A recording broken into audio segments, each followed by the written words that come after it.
ڈرامے کی next episode میں آپ لوگ دیکھیں گے کہ جب عمار صدف سے کہتا ہے کہ وہ اس سے بے انتہا محبت کرتا ہے تو صدف عمار کو جواب میں کہتی ہے کہ وہ اس سے محبت نہیں کرتی، جبکہ صدف نے عمار کو پہلے بھی بتایا تھا کہ دانیہ عمار سے بے انتہا محبت کرتی ہے۔ اس کے باوجود عمار نے دانیہ کو پروپوز کرنے کی بجائے صدف کو پروپوز کر دیا۔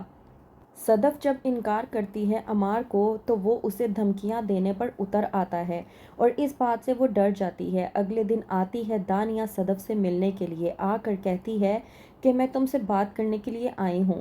صدف جو کہ دانیہ کی اس بات کی وجہ سے پہلے سے ہی ڈر رہی تھی، وہ اس کا سامنا نہیں کرنا چاہتی تھی، لیکن دانیہ سے رہا نہیں جاتا اور وہ سیدھا صدف کے گھر پہنچ جاتی ہے۔ جا کر کہتی ہے کہ مجھے اس لڑکی کا نام بتاؤ، میں جاننا چاہتی ہوں کہ وہ کس لڑکی سے محبت کرتا ہے۔ کہتی ہے صدف کہ وہ لڑکی کوئی اور نہیں بلکہ میں ہوں۔ کہتی ہے صدف دانیہ سے کہ میں نہیں جانتی تھی کہ وہ کمینہ مجھے کہہ دے گا کہ وہ مجھ سے محبت کرتا ہے۔ دانیہ جس کے پیروں تلے سے زمین نکل جاتی ہے یہ سننے کے بعد، لیکن صدف دانیہ کو امید دلاتی ہے اور کہتی ہے کہ جس سے وہ پیار کی بھیک مانگنے کی کوشش کر رہا ہے اسے اس کی طرف سے زہر ہی پینے کو ملے گا لیکن پیار نہیں ملے گا۔ میں اس سے پیار نہیں کرتی، میں تمہیں بھی بتا رہی ہوں اور میں اسے بھی بتا رہی ہوں، لیکن دانیہ اس بات کو ماننے کو تیار ہی نہیں ہوتی۔ دانیہ جسے بہت بڑا صدمہ لگا ہے یہ جاننے کے بعد کہ جس سے وہ بے انتہا محبت کرتی ہے وہ کسی اور سے نہیں بلکہ اسی کی بیسٹ فرینڈ صدف سے محبت کرتا ہے۔ صدف کی ماں فرزانہ بھی صدف سے پوچھتی ہے کہ تم نے مجھے کہا تھا کہ عمار کسی لڑکی کو پسند کرتا ہے، بتاؤ وہ لڑکی کون ہے؟ صدف پریشان ہو جاتی ہے لیکن اپنی ماں فرزانہ کو بتا دیتی ہے کہ وہ لڑکی کوئی اور نہیں بلکہ میں ہوں۔ اس بات پر فرزانہ کو بے حد غصہ آتا ہے اور وہ کہتی ہے کہ میں نے تمہیں کہا تھا نا کہ لڑکا اور لڑکی کے بیچ میں کوئی دوستی نہیں ہوتی۔ کہتی ہے صدف کہ اس نے مجھے دھمکی بھی دی ہے۔ اس بات پر فرزانہ اپنی بیٹی صدف کو سمجھاتی ہے کہ آوارہ لڑکے کی دھمکی کسی لڑکی کی آبرو اور عزت سے بڑھ کر نہیں ہوتی۔ شریف لڑکوں کی یہ نشانی نہیں ہوتی کہ انہوں نے پیار کا اظہار کیا، لڑکی نے ہاں بولا تو ٹھیک ہے اور اگر انکار کیا تو اسے بے عزت کرنے پر آ گئے۔ اس بات پر صدف اپنی ماں سے کہتی ہے کہ آپ کیا ان باتوں کی وجہ سے ڈر گئی ہیں؟ اس بات پر فرزانہ جب صدف سے کہتی ہے کہ میں اس لڑکے سے نہیں ڈری ہوں صدف، میں تم سے ڈر گئی ہوں۔